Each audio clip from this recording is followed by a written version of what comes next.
A palavra de Deus foi o guia moral e espiritual do mundo ocidental há muitos milênios. Porém, a mensagem divina chegou a nós através de intermediários. Meu professor de teologia nos dizia: tradutore, traditore, tradutor, traidor. Se o tradutor não concorda com o autor, muda o autor. E como lemos o texto do tradutor, acreditamos que o autor escreveu aquilo. Quem foram os escolhidos para trazer os ensinamentos de Deus a todos nós? Foi Moisés realmente encarregado de levar seu povo através do deserto por uma mensagem divina? Os 10 mandamentos que conhecemos hoje são os que Deus deu a Moisés? Ou existiram outros que foram escondidos? Quando Deus fala da lei a Moisés, ele o manda ler 10 mandamentos. Porém, temos mais de 600 mandamentos que são entregues ao povo.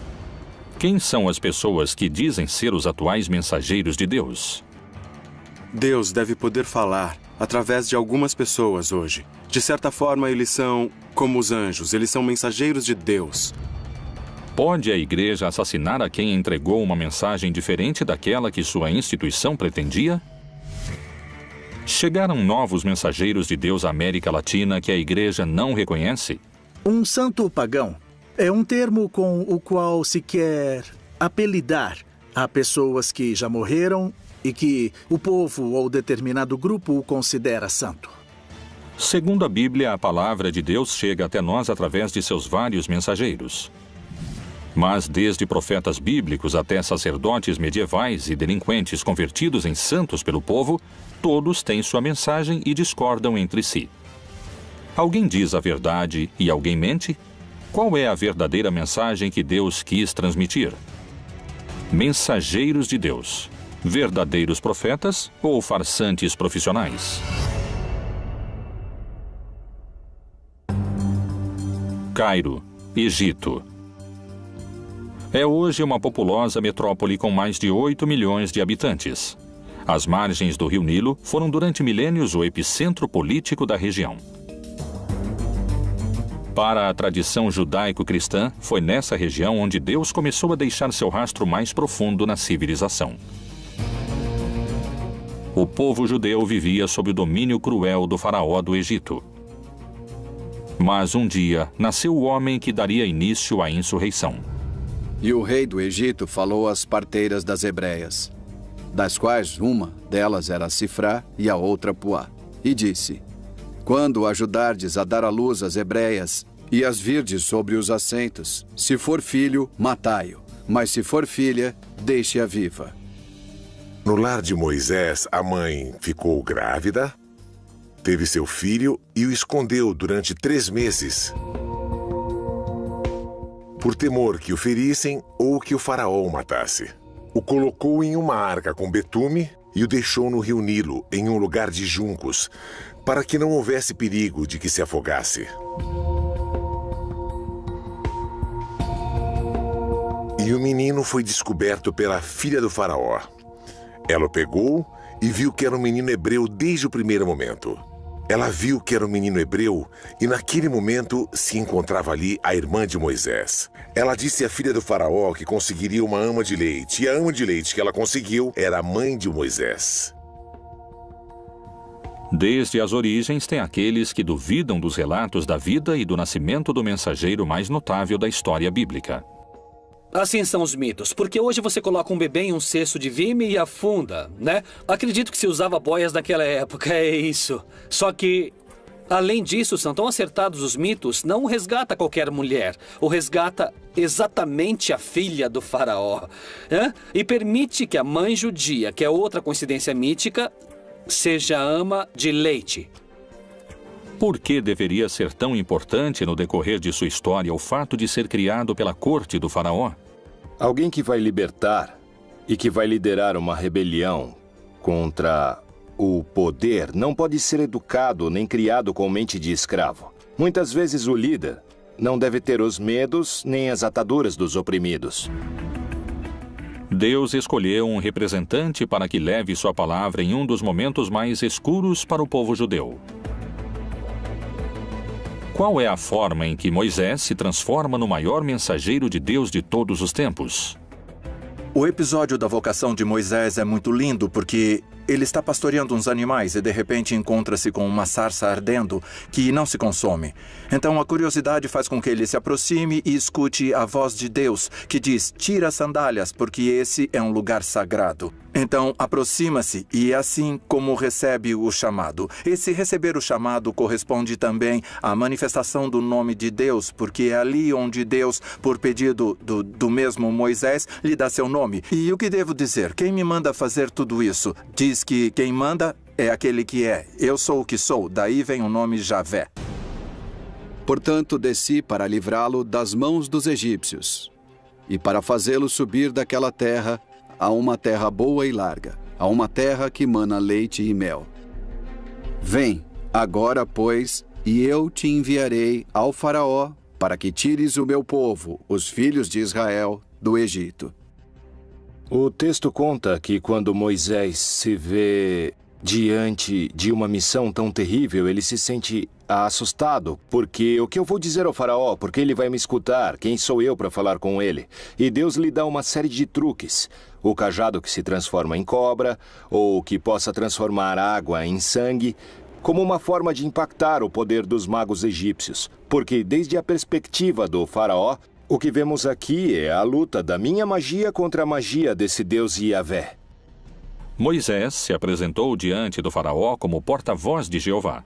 Segundo a Bíblia, a resposta do faraó foi desafiadora.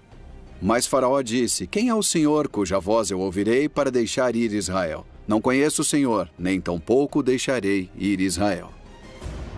O faraó não aceita. Portanto, então, Deus começa a mandar castigos, ou como encontramos em algumas traduções, pragas, ao faraó e ao Egito, para que deixe seu povo ir. A praga das moscas, a praga de quando a água se transforma em sangue, a praga dos gafanhotos, a praga do granizo, entre outras. Todo o relato das pragas acontece dentro de uma estrutura que é dinâmica e repetitiva. Deus vai anunciar uma praga, anuncia a Moisés, Moisés informa ao faraó que a praga vai vir se ele não permitir a saída do povo. O faraó se nega a aceitar. Portanto, a praga chega.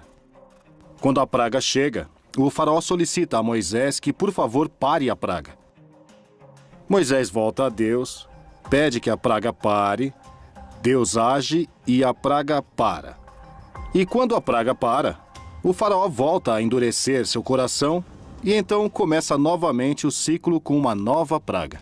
Enfim, chega a última praga, que é a que finalmente faz o faraó aceitar, é a morte dos primogênitos. Morre o filho primogênito dele e ele deixa...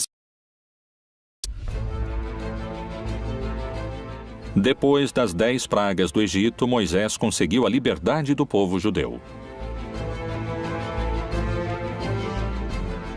Guiados pelo profeta, começaram um longo percurso em direção à terra prometida, no que se conheceu como o Êxodo. Na narração do Êxodo, Moisés vai recebendo paulatinamente as indicações do que deve fazer. Moisés é alguém que vai forjar um grupo de escravos com mentalidade escrava. Vai formar uma nova nação.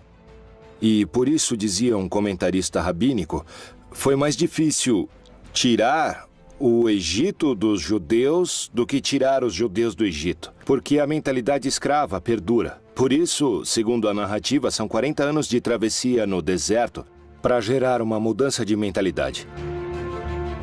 Segundo o que diz a Bíblia, diante deles, durante os longos anos que durou o Êxodo, encontravam-se guiados por Deus.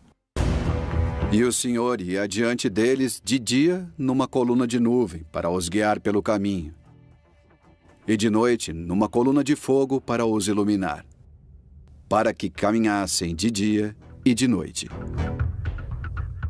Guiado pela mão de Deus, o povo judeu tinha se libertado do poderoso faraó. Porém, e apesar da sua ousadia, agora enfrentava a morte e estava sem saída entre as águas do Mar Vermelho e as tropas sedentas de vingança pelas 10 pragas desencadeadas sobre o Egito. Quando o faraó deixou o povo de Israel sair em liberdade, arrependeu-se do que fez e os perseguiu. Quando estava a caminho, chegaram ao Mar Vermelho e aconteceu um milagre que se conhece como aquele em que Deus abriu as águas do Mar Vermelho para que o povo pudesse passar. De que forma Moisés poderia abrir as águas do Mar Vermelho? Então disse o Senhor a Moisés: Por que clamas a mim? Dize aos filhos de Israel que marchem. E tu, levanta tua vara e estende a tua mão sobre o mar, e fende-o, para que os filhos de Israel passem pelo meio do mar em seco. Quando o povo terminou de atravessar e chegou na outra margem, o faraó já estava perto deles. E diz o texto bíblico que Deus voltou a fechar ali as águas. Então morreram muitos dos que vinham perseguindo o povo de Israel. O Senhor diz: pega a vara que você traz, pega o cajado que traz, põe o cajado sobre a água e então a água teria se aberto. Em que consiste isso é um grande mistério, também não sabemos, mas algo extraordinário aconteceu a tal ponto que Israel conserva isso como uma das intervenções mais notáveis do Senhor em sua história. Segundo alguns eruditos, nos textos prévios à tradução da Bíblia, não existe nenhuma menção que faça referência ao Mar Vermelho. No lugar dele, menciona-se o Yam Suf. O Yam Suf não é o Mar Vermelho, porque o Mar Vermelho, se nos localizamos na geografia, no mapa da região, é um mar muito profundo e não estava nesse caminho onde moravam os filhos de Israel. O que se chama de mar de Yam Suf na Bíblia é um mar de junco. Não é um mar, é um lago salitre pelo seu contato com o mar que está situado na zona onde eles estão. É muito mais coerente, mais lógico em todos os pontos de vista. Então, sempre que eu falo do Mar Vermelho, eu falo do Mar das Canas ou do Mar de Junco. Moisés atravessa com seu povo as águas, e assim é que contam os textos sagrados. Porém, estudos científicos recentemente realizados colocam em dúvida o milagre divino. O mais provável é que estivesse vinculado a um canal muito importante e pode ter sido favorecido por algum regime de ventos relativamente importante. Na Bíblia, há uma passagem do Êxodo que serviu como guia para este estudo científico.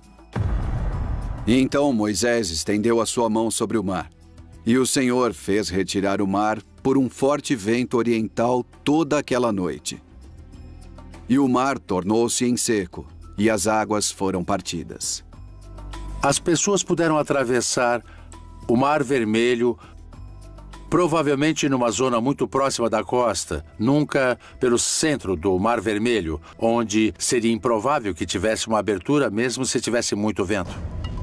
Se foi um fenômeno natural, então Moisés não falou com Deus? Sem dúvida, Moisés é um escolhido, um dos escolhidos mais claros, um grande caudilho escolhido pelo Senhor a realizar essa tarefa de mediação. Primeiro, na negociação com Faraó e depois de guiar o povo, tanto para atravessar o Mar Vermelho quanto na chegada à Terra Prometida, embora ele mesmo não entre na Terra Prometida. Claramente é um escolhido do Senhor para cumprir a missão. Aceitar a historicidade ou não nos relatos do Êxodo se torna um problema de fé. Novas leituras sobre o Antigo Testamento abrem dúvidas a eruditos e estudiosos sobre a forma em que Deus apresentou os 10 mandamentos a Moisés. Foi realmente Deus quem os ditou a Moisés? Ou são uma construção das autoridades judias da época? Existiram mais mandamentos secretos que quiseram ocultar? São reais os 10 mandamentos? Ou, como alguns afirmam, podem ser as 10 maiores mentiras da história?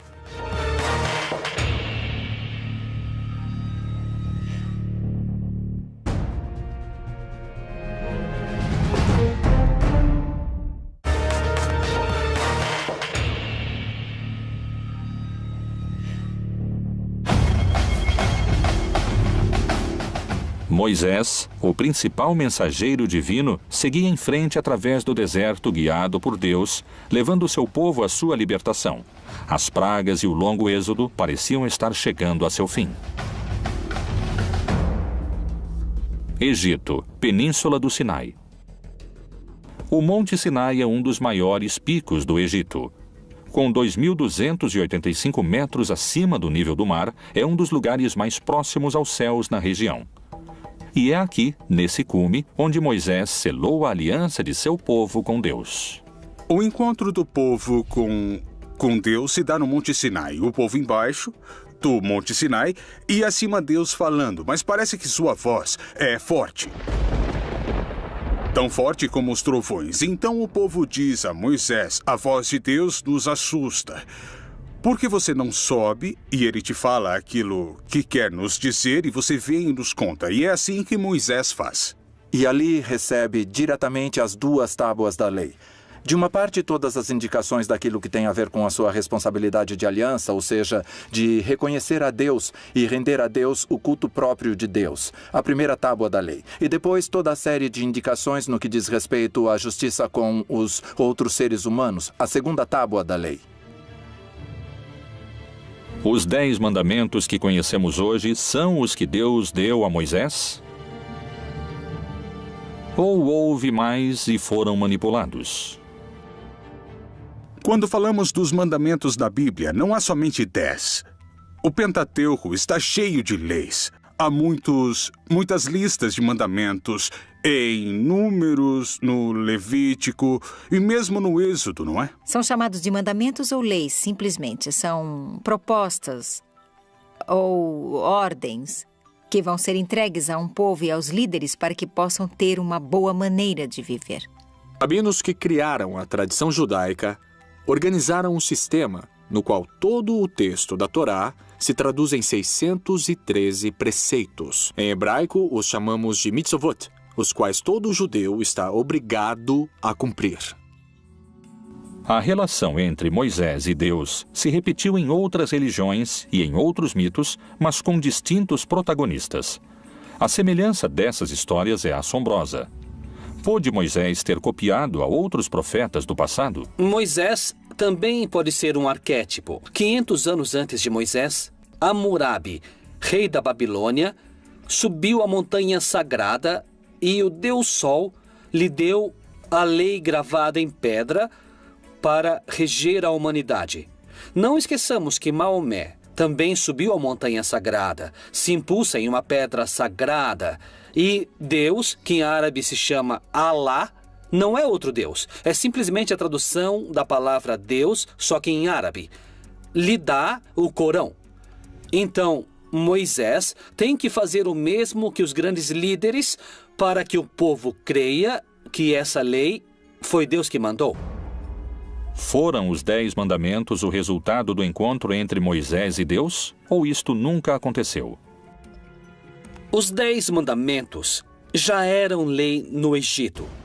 E o Egito vai pegar da Mesopotâmia, da Babilônia e dos assírios. Eles já tinham umas leis muito parecidas, que é uma espécie de um código de ética civil. Para que não nos matemos, para que não roubem minha terra. É quando surge a propriedade privada. Não toquem em minhas vacas. Se os mandamentos foram escritos pelas autoridades da época, o que aconteceu no Monte Sinai? Muitos especialistas afirmam que os 10 mandamentos poderiam muito bem ter sido mais numerosos, ou poderiam ter sido distintos. Qual é a versão bíblica desse encontro e a escritura nas tábuas da lei? E deu a Moisés, quando acabou de falar com ele no Monte Sinai, as 2 tábuas do testemunho. Tábuas de pedra escritas pelo dedo de Deus. Quando Moisés desce, conta a história bíblica, ele vê o povo adorando a um bezerro de ouro, mas eles chamam de Yahvé ou Jeová. Dão-lhe o nome de Deus, mas aqui o problema é que lhe deram a imagem de Deus. E um dos mandamentos é que você não deve lhe dar imagem, porque se você dá imagem a Deus, você pode controlar a imagem.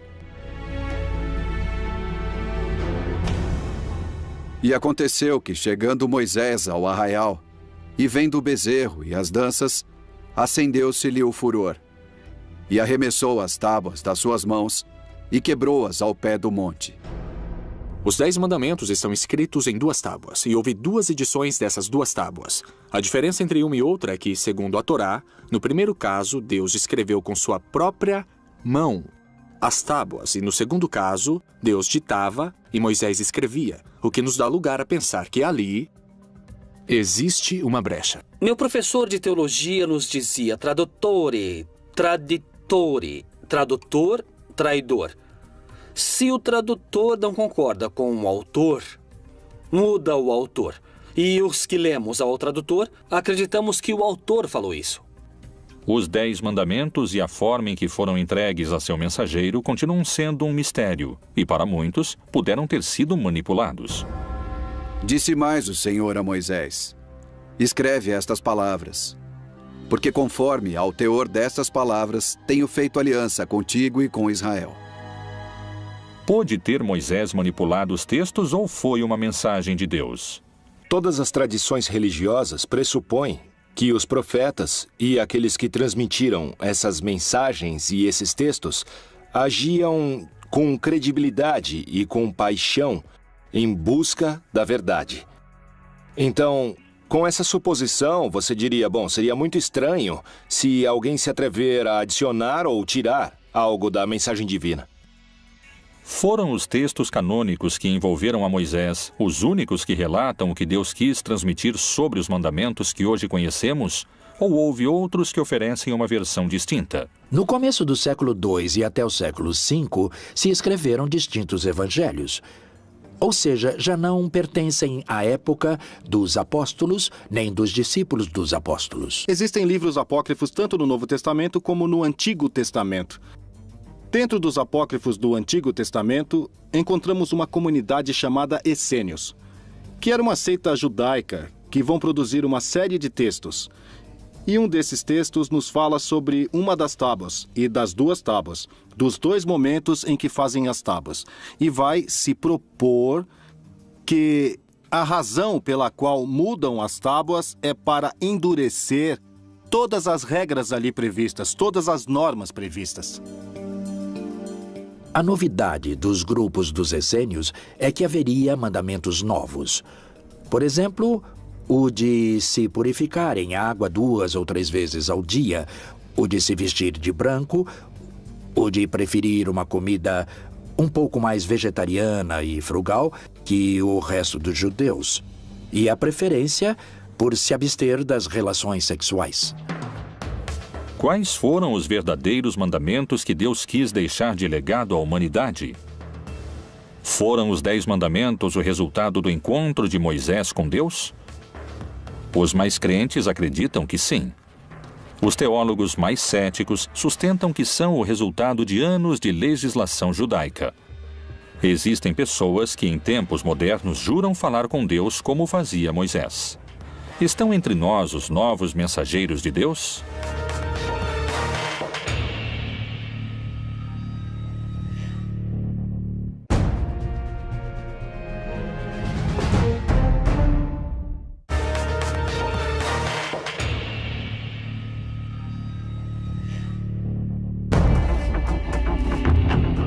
O encontro de Deus com Moisés, onde ele recebe os 10 mandamentos, continua sendo motivo de debate.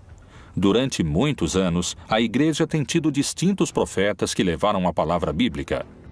E muitos acreditam que as mensagens de Deus seguem, não se calaram, especialmente na América Latina. Em Centeno, Santa Fé, na República Argentina, está localizado o Santuário de Maria Rosa Mística.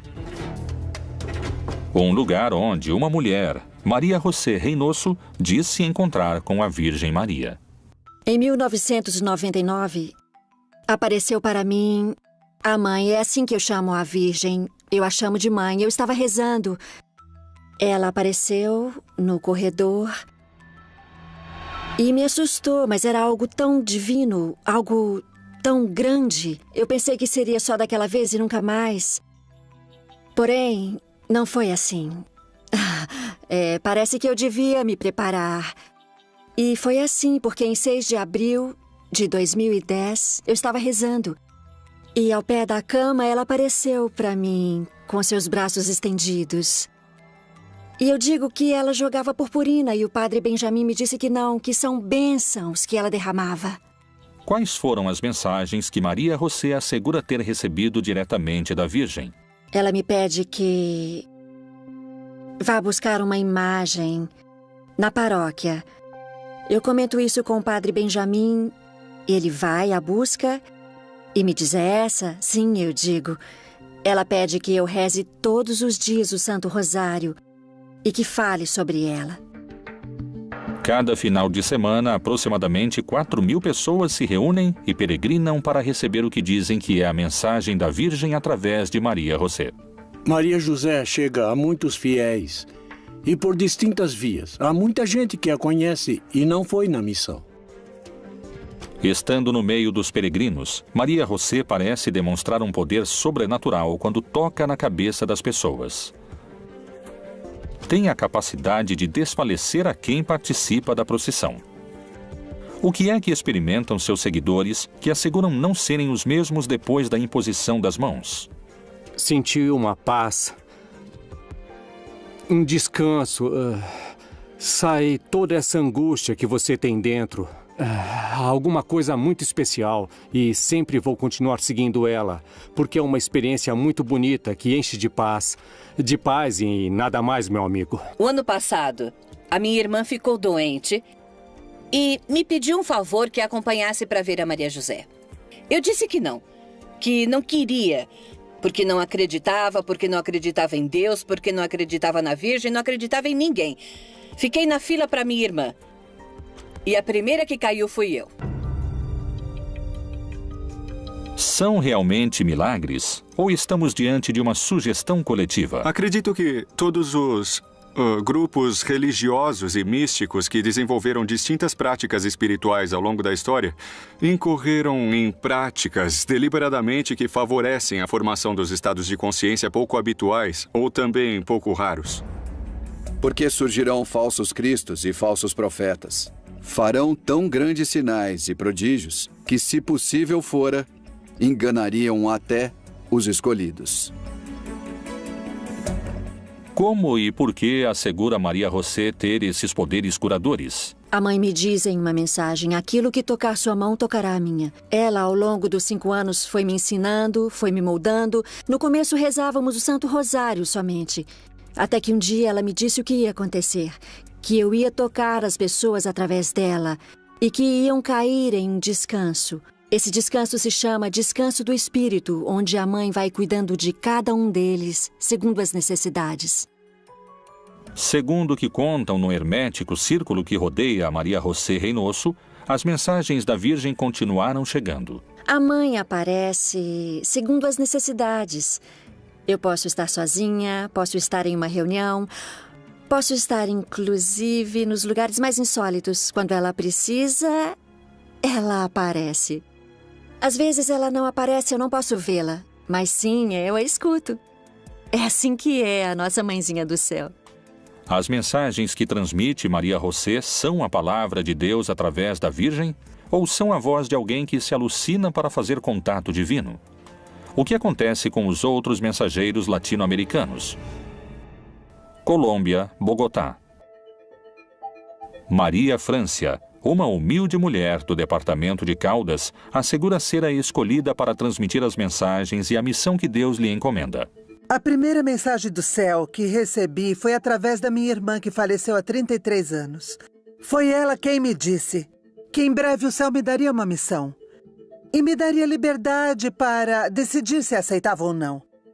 Se eu decidir aceitar a missão, o prêmio que me esperava era este. Então ela segura minha mão e me leva por todo o céu umas 4 ou 5 horas. E eu queria ficar ali, porque era uma mulher muito doente. Muito, muito doente. Eu disse à minha irmã que queria ficar no céu, que queria ficar ali junto com ela. Ela me disse que não. Vai, volta, que logo mais você conhecerá a missão da qual o céu vai te incumbir. Pôde realmente Deus manifestar suas mensagens através dos mortos? Se for o caso, quais puderam ter sido? Assim me deram a missão. Acredito que do céu, do Pai Deus, depois de receber mensagens, inicialmente da Virgem, depois do Nosso Senhor, depois uma mensagem de São João Paulo II, e Jesus me disse que cobrará cada uma das palavras que eu transmitir à humanidade de acordo com cada uma das frases que ele pronunciou.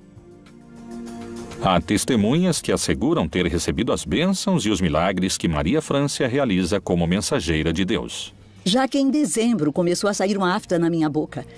Eu fui ao médico e ele me encaminhou ao especialista. 8 dias depois voltei para buscar meus exames e acabou sendo câncer.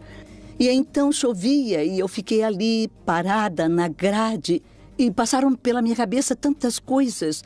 Então olhei para aquela poça e ali havia uma luzinha que brilhava naquela poça d'água.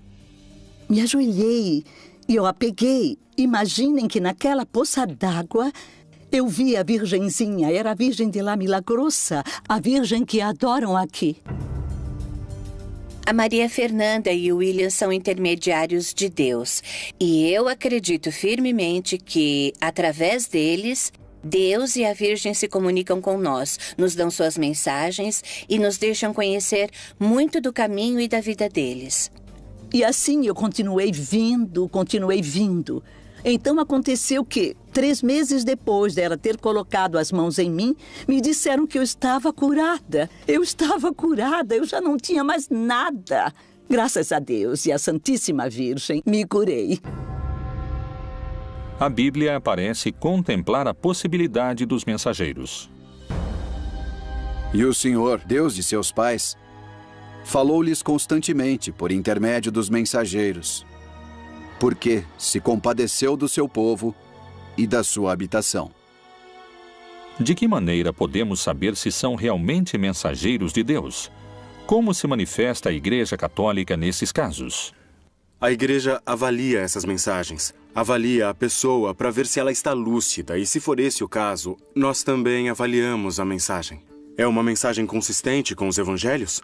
As revelações privadas, incluindo tudo o que revelaram através da Virgem Maria e de suas aparições, são, de certa forma, opcionais. São boas para acreditar, mas não somos obrigados a acreditar nessas coisas. Para a igreja que acredita e é possível uma aparição, também manifesta prudência. E não é que a Virgem ou os santos estão aparecendo a todo segundo e a todo instante, e em qualquer lugar.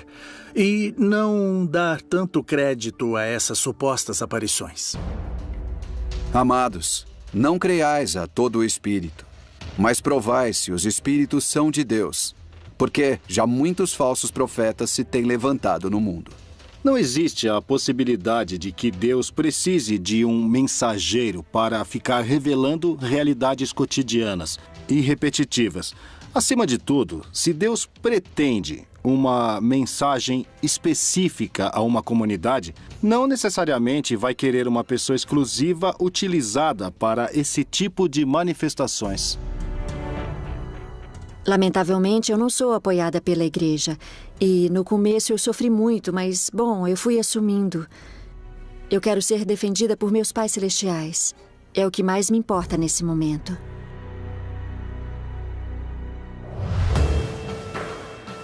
Os supostos porta-vozes de Deus propagam sua influência. Poderia ser que mude a mensagem de Deus para seu próprio benefício? Sofreram perseguições aqueles que tentaram mostrar ao mundo outra interpretação da Bíblia? Estão manchadas de sangue as mãos da igreja? Existiriam crimes que querem esconder?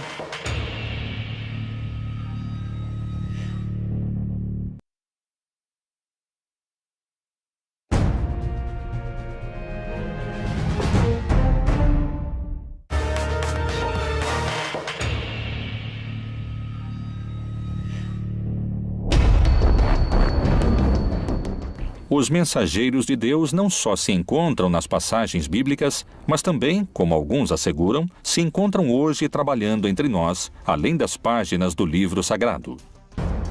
As traduções da Bíblia foram numerosas. Há 450 línguas de forma completa e há mais de 2.000 de forma parcial, o que a torna o livro mais traduzido da história. Cada nova tradução leva a mensagem de Deus a milhões de pessoas.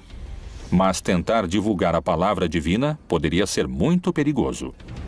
Quem foi William Tyndale e qual foi seu trágico desenlace depois de ter traduzido a palavra de Deus? Um personagem-chave importante nesses episódios foi William Tyndale. William foi um estudante do grego e do latim e tinha destaque. Se caracterizou por querer traduzir o texto grego que traduziu Erasmo de Roterdão ao inglês do povo comum da Inglaterra. Porém, muitos não permitiam que fosse traduzido o texto à língua comum do povo. E isso não só aconteceu na Inglaterra, mas também na Alemanha, na Suíça e nos Países Baixos. Tyndale foi caçado pela igreja, porque a igreja acreditava que o povo não deveria contar com a Bíblia no seu próprio idioma, nem o Pai Nosso podia ser repetido em inglês, tudo tinha que ser em latim. Pela ideia de que as pessoas poderiam distorcer a Bíblia porque não iam poder entendê-la. Tyndale publicou o Novo Testamento em inglês, fora da Inglaterra, porém foi traído por um amigo e a Inquisição o levou de volta à Inglaterra, onde morreu queimado vivo na fogueira. Por ter traduzido sem o consentimento da igreja o que ele considerava ser o pão espiritual do qual as pessoas estavam precisando.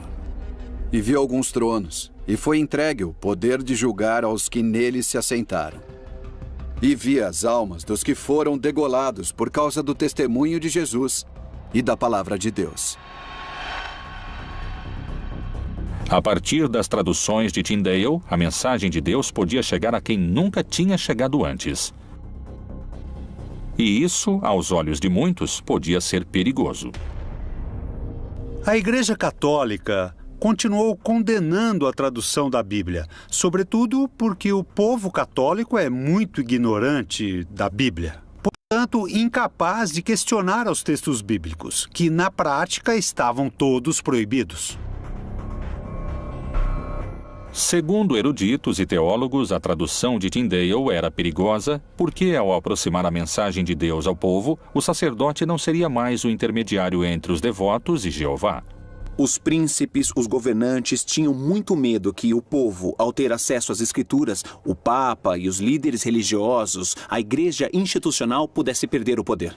As pessoas comuns não deveriam ler a Bíblia porque iriam interpretá-la errado. O que, na verdade, ia acontecer é que as pessoas não iriam precisar do clero como intermediário. A ideia protestante era que o povo diretamente tinha que ter a Bíblia no seu idioma e que cada crente tinha que interpretá-la. Então, realmente não tinha problema. William é aprisionado, depois assassinado e, por fim, morre na forca, mas também é queimado. A razão? Por traduzir o texto do grego ao inglês comum do povo.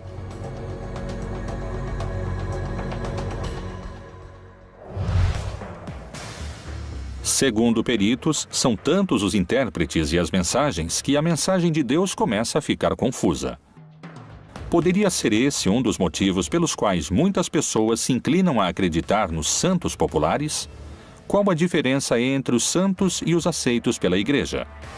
Falar em mensageiros de Deus não pode se limitar à Bíblia e ao cristianismo.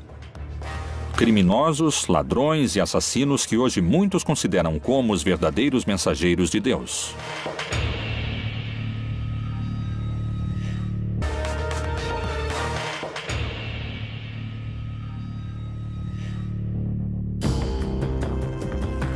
Os mensageiros de Deus ao longo da história tiveram distintos protagonistas e diferentes desfechos. Estão aqueles que recebem mensagens da Virgem ou aqueles que traduziram essa mensagem divina com um final trágico, como é o caso de William Tyndale. Na liturgia católica, os crentes pedem milagres a Deus através dos santos. Pelas distintas circunstâncias, a população recorre também a santos populares, muitos deles pagãos. Figuras que não foram aprovadas pela Igreja Católica e, apesar disso, mobilizam milhões de crentes. Na América Latina, seriam os santos pagãos vistos como os verdadeiros mensageiros de Deus? No texto bíblico, a palavra santa utilizada para as pessoas é o povo de Deus, porque era único e especial. E depois é a igreja, porque é única e especial. Não é a qualidade moral e humana da pessoa que a faz santa. Mas no contexto do Novo Testamento, é a eleição que Deus faz, que faz das pessoas. Porque eu sou o Senhor, que vos fiz subir da terra do Egito, para que eu seja vosso Deus, e para que sejais santos, porque eu sou santo. Muitos acusados de estupros, roubos e assassinatos. Os santos pagãos populares latino-americanos costumam ter um passado criminal. O santo dos narcotraficantes, o santo dos ladrões e etc., não seriam os mensageiros de Deus. Primeiro, nem sabemos se existiram. Segundo, o cristianismo não tem fetiches. O cristianismo não acredita que uma imagem ou que um objeto vai solucionar seus problemas.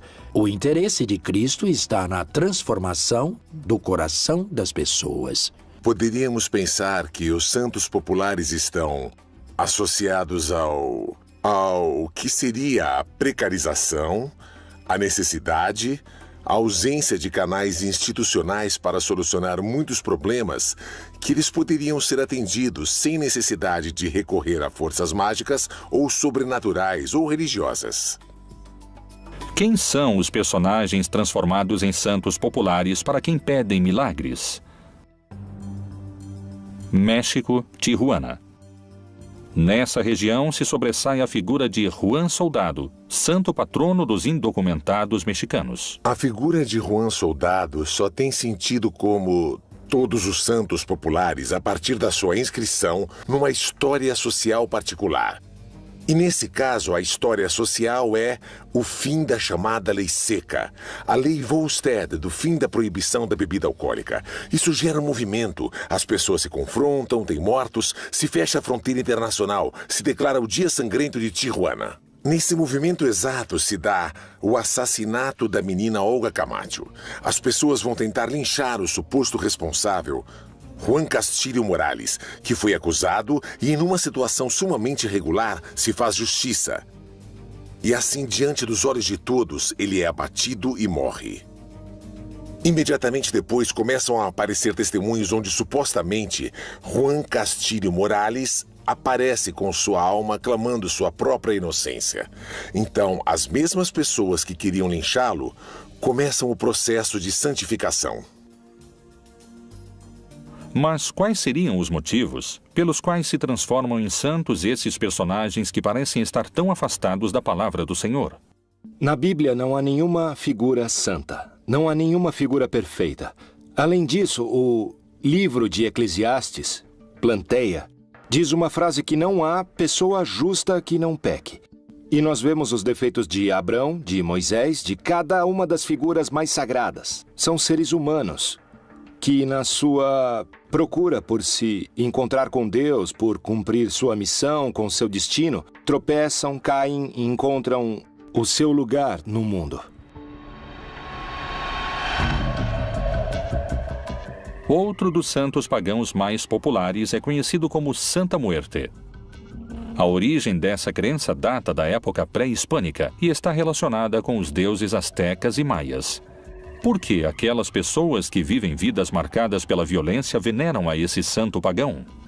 O culto a Santa Muerte nasce de uma contínua exposição a perder a vida. Pensa-se que o dono da vida é a morte. Então eu o adoro, eu lhe peço para não perder a vida em um contexto de violência e de morte. O culto à Santa Morte é um culto onde se misturam cultos típicos da violenta realidade carcerária que tem a ver com a manipulação de ossos, de cadáveres em determinados momentos rituais. Essas pessoas que provêm de setores populares levam a religiosidade dos setores populares também às cadeias. E nas cadeias se mistura com outro elemento também importante, que é o elemento da violência. E para fazer a diferença entre o santo e o profano, e entre o imundo e o limpo. A Santa Muerte é um culto aberrante e contraditório desde o ponto de vista católico. Não só não são mensageiros de Deus, são um perigo para quem entra nessas práticas e para quem se incorpora às filas dessas pseudo-religiões.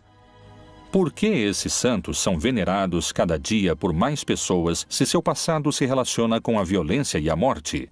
Os santos pagãos respondem a essas necessidades específicas das pessoas porque sempre há pobreza, sempre houve injustiça econômica. em todos os povos.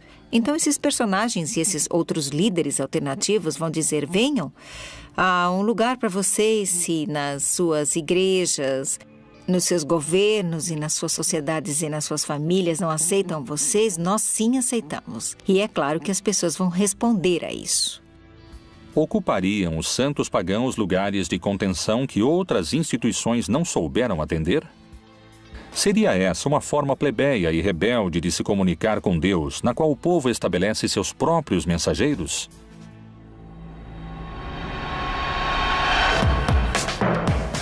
Desde o início da religião, os mensageiros de Deus ocuparam um lugar central no cristianismo. Realmente Moisés falou com Deus, ou pode ter formado parte de uma construção necessária para doutrinar o povo?